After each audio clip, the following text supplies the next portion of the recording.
मला ध्रुवताराची गोष्ट सांगू नको. अरे किती वेळा सांगायची हा.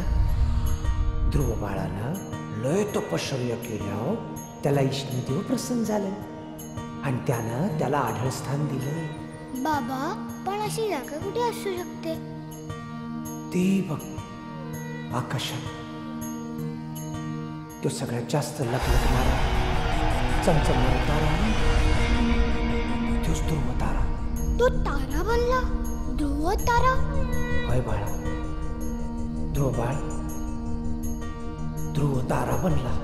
मग तिथे तो एकटाच असतो? आई बाबा नाही, मित्र मैत्रीण नाही, भाऊ नाही, बहीण नाही, एकटाच एकटाच एकटाच. होय रे, तो जिकडे असतो ना तिथे एकटाच असतो.